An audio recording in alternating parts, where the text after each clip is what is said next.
Looks, runs, and sounds spectacular.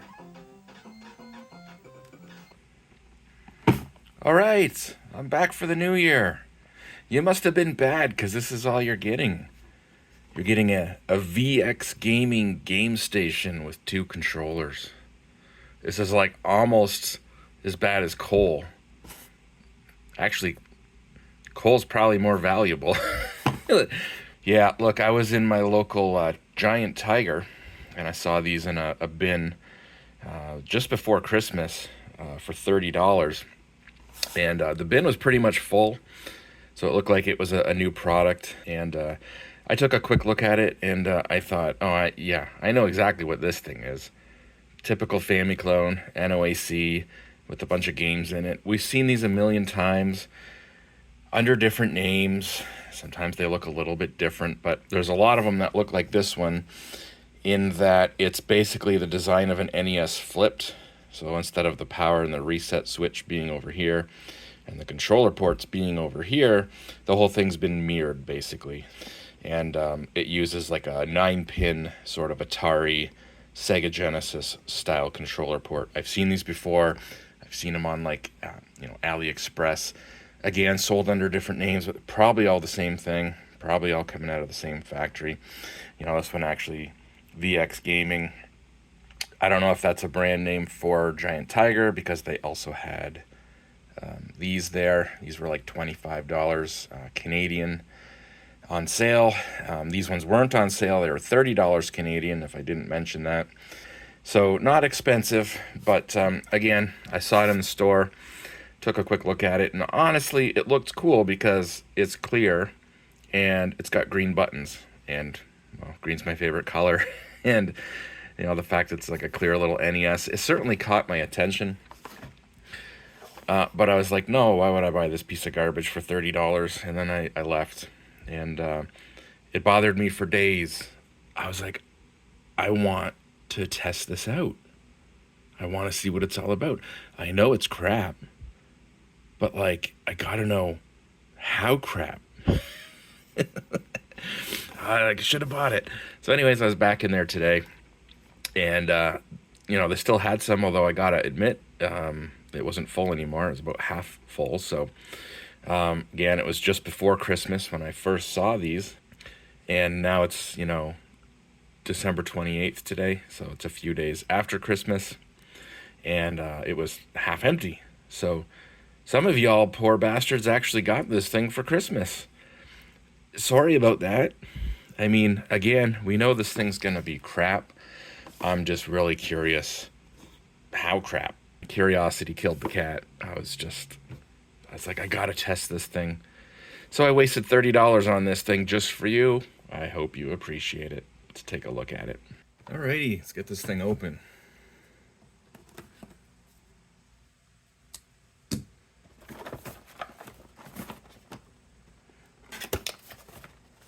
Oh, wow. Kind of expected like a little bit of, I don't know, cardboard or something holding everything in place, but no, that's just right there. All right. And we got the 2 controllers stuffed in there. I am genuinely curious how the controllers feel. And so I guess that's probably actually comes with a, Jesus Christ, it actually comes with a power brick. That's fucking funny. The amount of stuff that doesn't come with power bricks these days, I kind of just expected it. I don't know. Didn't really think about that, I guess. There's your shitty mono composite AV cables. Goes to a 2.5 millimeter 3-pole, so ground, video, and 1 mono audio channel. Of course, this is only going to be playing 8-bit NES games, so mono is fine. In fact, mono is expected. Let's take a look at one of the controllers first, I guess. See, there is 2 of them, and they're both wrapped. The cord is tied, and got this clear bag over the controller. The fact they're clear with green buttons, not gonna lie, they look pretty cool. VX Gaming, we got start and select, B&A, you know what? These actually don't feel bad. The cable's really thin. Like, the cable feels cheap.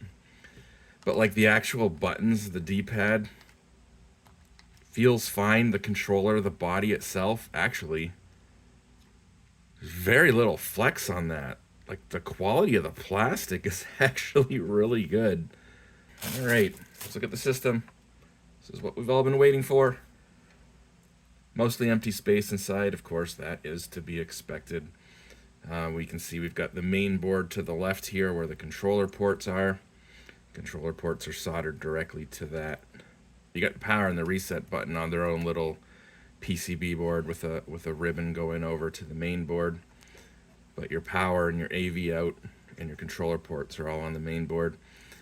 We can kind of see in there we've got basically a blob top, and we've got some sort of flash memory. That's going to be your NoaC, or Nintendo on a chip, and that's going to be obviously all the games stored in that little flash ROM package there. Other than that, there's not much on there. There's one crystal on the bottom and one capacitor. There's a crystal and a capacitor on the bottom. That's it. There's no traces on the bottom. It's possibly literally a single-sided PCB, perhaps. Single layer, single-sided. And on this side, what else do we have? It's kind of hard to see, but there's not much in there. There's like a couple surface mount resistors or capacitors, or maybe just fuses. And that's really about it. Again, quality of the plastic isn't terrible. It's fine. Quality of the plastic is fine. Assuming there's definitely 4 screws underneath these rubber feet on the bottom. You can actually see the screws through the clear plastic. And that's it. It feels okay, but honestly, the controllers feel better than they deserve to.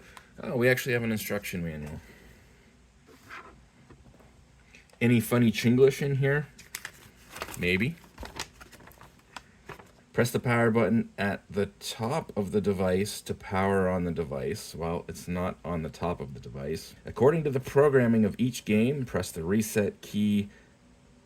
Executes any of the following functions: continue playing the game, save the progress state of the game. There's save states. This is software emulation, not NoaC. If there's save states and load states, enter the last saved game progress state to continue playing, and exit. So there's going to be a menu in game with save, load, and exit. Enter the settings interface, power management, to set the screen backlight time. What? The screen backlight and console shutdown. This was written for a handheld. Screen backlight under power management that would be for a handheld with a screen built in. After 10 minutes without any action, the device will go into sleep mode. Press any key to wake up the device. To select or change language, enter the settings interface, go to general settings, and select the language settings. You know what? The instructions aren't badly written. It just sounds like they're written for a completely different system, possibly a handheld. Micro USB input, 5 volts DC, supported games NES/GBA. There's going to be GBA games in here. It said on the front of the box it was 8-bit games. GBA, technically 32-bit processor. I know they're basically 16-bit era games. GBA was a 32-bit, sort of like a RISC-based SoC thing. Auxiliary functions: volume display, power display, low power. Again, these instructions were clearly written for a handheld. Alarm, sleep mode, action mode. Classic 8-bit TV gaming station. 320 classic 8-bit games pre-installed. Again, it says 8-bit games pre-installed, but it just mentions it supports GBA games. AV cable included, plug and play. Safety precautions: if the game station becomes less stable during play, this might be a sign of overheating, so please allow the machine to cool off before resuming. It's a good sign. Cleaning, wipe it down, yada, yada, yada. Again, the instructions are actually very well written, but clearly not exactly written specifically for this console. Again, the company makes several consoles, and as I shown, they even had a handheld one, and that was on sale for $25. I could have bought that instead of this, but I thought this looks cooler. Again, it's clear and it's got green buttons. It looks cool.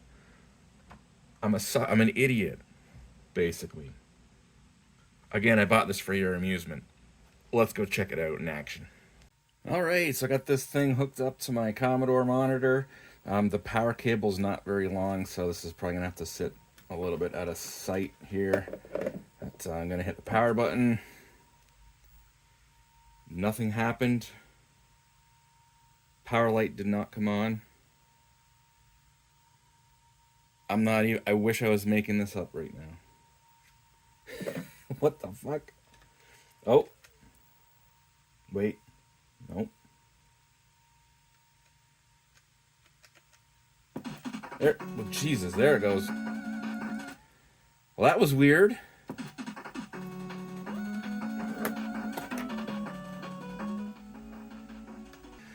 Contra 12 in 1. Super Contra 24 in 1. Okay, it's going to be different levels within a menu. Yeah, Dig Dug. Did we just go page down? I pressed A and it went page down.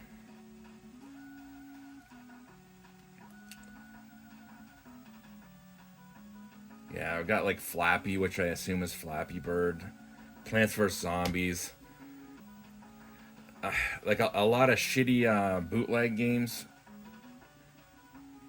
It says 620 in 1 there, so let's go through this whole menu. Again, A is page down, and it went to 608. Oh, nope, there's, okay, left and right is also page up, page down. I don't know what the fuck's going on. Left and right is page up and page down. A is like 2 pages or some shit. Nutcracky. Police Dog. Oh my god. Give me real NES ROMs, man. Just a bunch of shitty fucking bootleg games. Not even a good selection of NES ROMs. Like, where's Super Mario Brothers? There's no Mario. Where the fuck is Super? Like, seriously? Why is there a separate section of S? It went through alphabetically.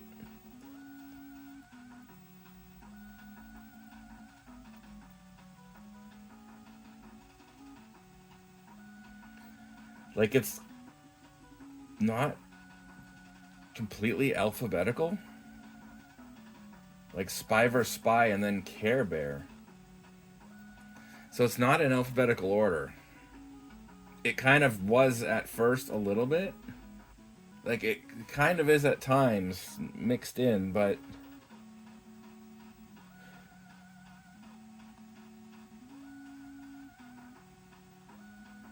I don't know what they're trying to do here, and I don't see any Mario games.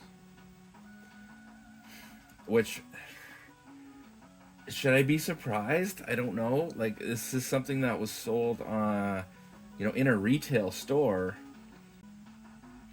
Let's just hit up Adventure Island.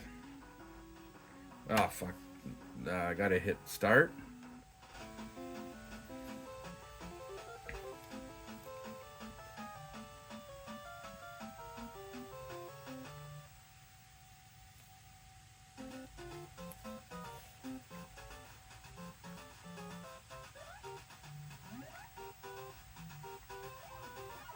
This isn't the right music, is it?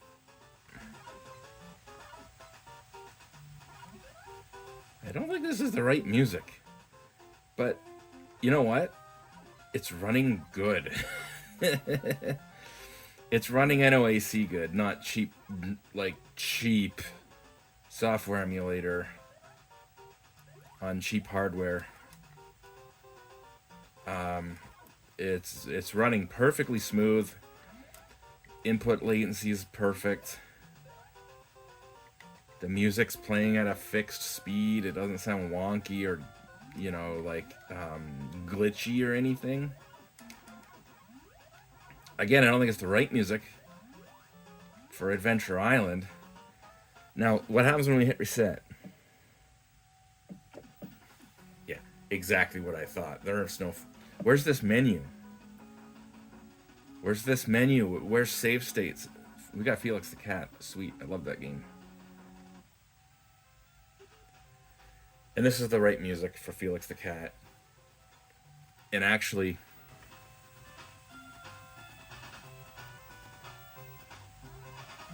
the music sounds perfect. Like, I've played this game on my real NES. The music sounds absolutely perfect.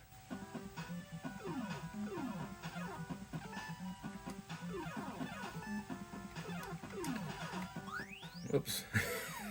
My bad. This is definitely NoaC. There's no save states or load states. I highly doubt there's any GBA support.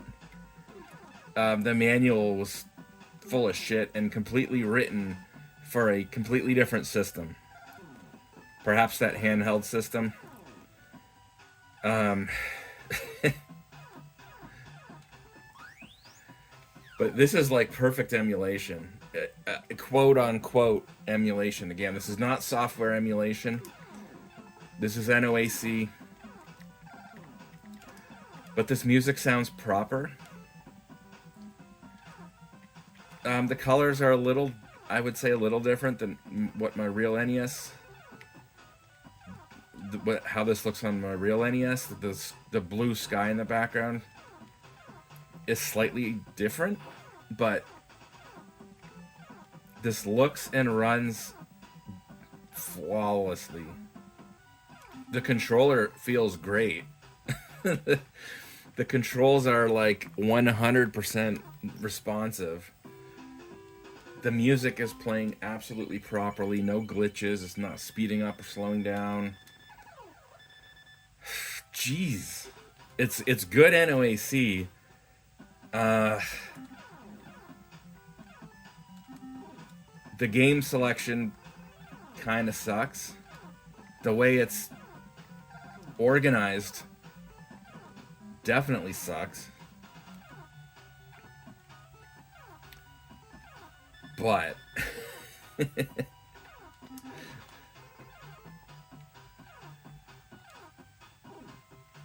I'd rather have NoaC than bad software emulation on bad hardware. Any day of the week.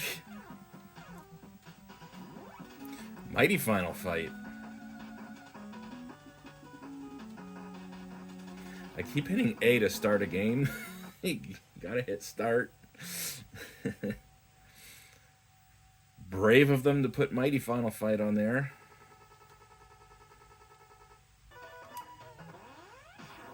It's been a while since I played Mighty Final Fight. Okay. Yeah, that's the menu music in the... I forgot about that. I forgot the menu music on a lot of these Famiclones these days is the Mighty Final Fight music. Top buttons are just turbo, and select isn't going to bring up any kind of special menu. There's no other buttons on the controller. It's basically a standard NES controller with turbo, and again, reset clearly doesn't bring up any kind of menu. Again, in the manual, they mentioned hitting reset would bring up a menu, and you would have save state, load state, and exit. This rescue, we got Chip Dale 1. Yeah, Rescue Rangers. I got Japanese ROM for Rescue Rangers with the proper music.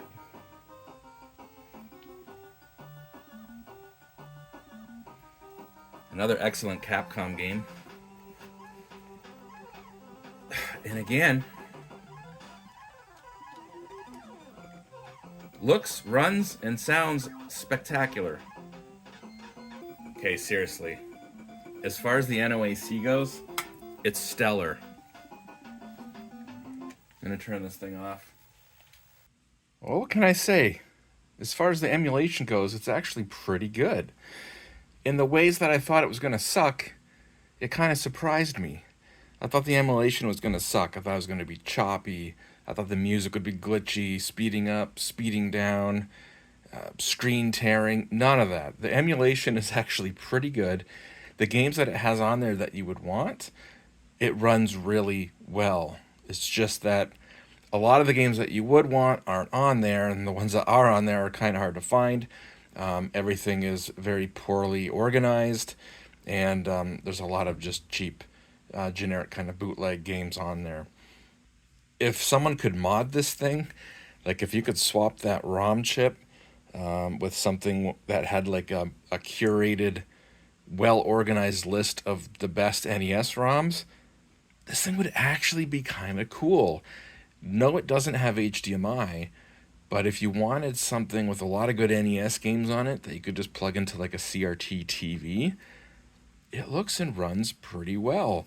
It's really just the game selection that brings it down. And again, the controllers actually feel pretty good too. So, bit of a surprise. In the ways I expected it to suck, it was actually really good. And it's kind of something minor that really just brings it all down in the end, which is kind of unfortunate. This thing could have been pretty cool.